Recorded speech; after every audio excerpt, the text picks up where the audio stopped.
¿Cuál es la importancia de contar una guerra y cómo contarla? Bueno, yo creo que es la pregunta de los 100 millones. No hay dos guerras iguales y no hay dos medios iguales y por lo tanto, si echamos una ojeada a la historia, lo que vemos es que si hubiera que hacer una generalización, yo creo que la censura a la larga siempre ha sido negativo para las guerras. La información, la buena información, la información correcta, ayuda a los ejércitos a corregir los errores, ayuda a las víctimas, porque limita la capacidad de abuso, de represión o de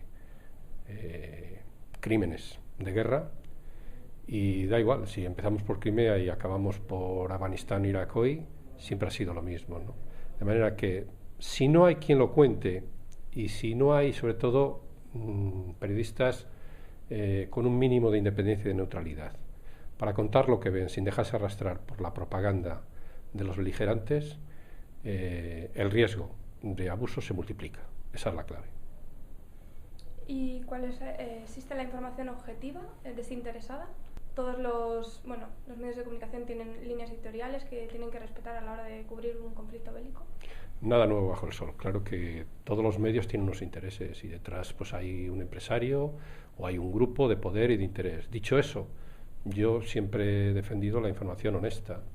La información honesta es la que trata de contar lo mejor posible lo que está ocurriendo, tratando de dar voz a los que no la tienen. Los que ya tienen voz por su cuenta sin necesidad de los medios nos necesitan mucho menos, pero en cualquier caso el periodista tampoco se debe dejar manipular por las víctimas, que está muy de moda, sobre todo en este tema de las intervenciones humanitarias, etcétera. Yo creo que el periodista está para tratar de transmitir de la forma más correcta lo que está ocurriendo, a sabiendas de que es imposible y muchas veces te van a manipular, te van a utilizar unos u otros. Pero que quede claro, y sobre todo, ¿cómo se consigue? Pues, diciendo exactamente cuáles son las fuentes en cada momento, y de dónde tienes la información, y dejándote la piel para conseguir esa información no solo de un bando, sino de todos. ¿Las nuevas tecnologías facilitan ese contacto con la realidad y ayudan a la toma de conciencia también? Las nuevas tecnologías siempre han tenido un efecto contradictorio, y depende de cómo se utilicen. Para mejorar la libertad, para mejorar la transparencia o todo lo contrario, repito, depende de cómo se utilicen. En este momento yo creo que los ejércitos y el poder cree que puede llegar directamente con la información al oyente, lector o espectador sin necesidad de pasar por los intermediarios periodísticos, y eso tiene un efecto muy negativo y lo hemos visto en la guerra de Irak con la forma en que el Pentágono montó la gran campaña de desinformación y propaganda, pero a la vez, y lo hemos visto en el despertar árabe y lo hemos visto en todas las revoluciones verdes, naranjas y de todos los colores, que los nuevos medios nos permiten obtener información de infinidad de puntos donde, si tuviéramos que depender de nuestro enviado especial, de nuestros ojos y oídos y pies del periódico, sería imposible obtener esa información. De manera que con eso estamos jugando. Al mismo tiempo, pues ha tenido otros muchos efectos, que es pues toda la estrategia de los ejércitos, ¿no? Yo creo que ellos se han dado cuenta que ya no pueden imponer la censura de la forma que la imponían, ni quizás con los instrumentos de los últimos 20 años, ¿no? El pull por un lado, el empotrado por el otro, nos manejamos, no les dejamos acceder. Bueno, pero si es que ahora, por mucho que te empeñes, van a acceder directamente. Tú coges el móvil o coges el internet y vas a pasar información o conseguir información de los lugares más remotos. ¿Cuál es el papel del redactor?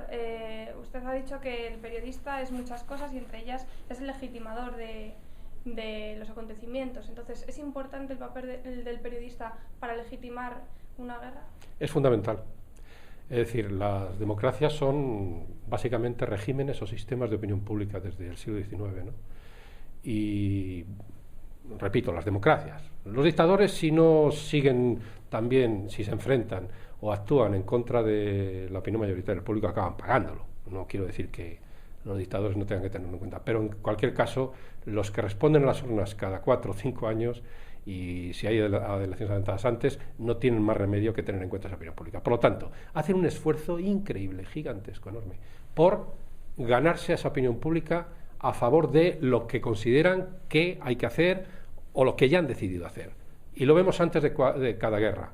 Claro, si ni siquiera tienes el apoyo de la opinión pública y te juegas en las elecciones el estar o no estar en el poder, evidentemente no lo vas a hacer. Por lo tanto, la manipulación más importante siempre viene antes de la intervención.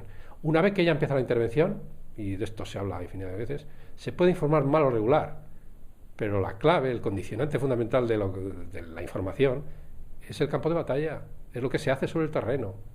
Y ya puedes vender grandes victorias si lo que está viendo el informador de a pie y el ciudadano que sufre directamente el conflicto es todo lo contrario, es absolutamente inútil. Puedes engañarle un día, puedes engañar a 1000 días, pero a millones de personas, imposible.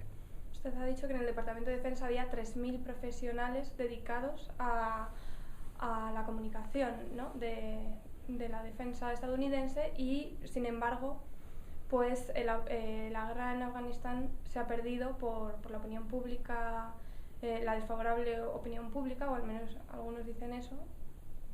No, bueno, eso de los 3.500 empleados en tareas de comunicación en todos los ejércitos, en todas las unidades, en todas las bases, en todas las publicaciones, estamos hablando de miles de publicaciones, en el Pentágono, estoy hablando del Departamento de Defensa estadounidense, estamos hablando del año 80. Hoy son muchísimos más, pero yo no diría que el Afganistán se ha perdido por la opinión pública. Vamos a ver, Afganistán se ha perdido porque probablemente es una batalla perdida desde el momento en que no tienes un objetivo definido, porque no está claro si entramos para derrotar a Al-Qaeda, para acabar con la fuerza que tenía Al-Qaeda en el régimen talibán, y eso parece que sí se consiguió y con relativo bajo coste y sin necesidad de movilizar a la OTAN, con lo que llamaron la coalición ad hoc, o si era para transformar el país, para reconstruir ese país, para construir una democracia y evitar para siempre, o al menos en muchos años, que se volviera a convertir ese país en un refugio de terrorismo internacional. Yo creo que este segundo objetivo siempre ha estado mal planteado. ¿En qué sentido? Muy sencillo. Si que de cada 100 dólares que se han invertido, 99 se dedicaban a lo militar y $1 se dedicaba a lo civil, ¿cómo me está usted diciendo que el objetivo era este y lo ponías a la misma altura que el primero a partir de pocos meses después de la intervención? Y bueno, y ya llegamos a las condiciones naturales, objetivas de lo que es Afganistán, de la historia de Afganistán, de las tribus que lo forman, de las influencias regionales y externas, y de lo que tú puedes o no puedes hacer con 100.000 soldados. Y durante muchos meses no ha habido ni 100.000. Quiere decir, había una contradicción absoluta entre recursos y objetivos. Bueno, por eso se han ido cambiando los objetivos. Pues muchísimas gracias.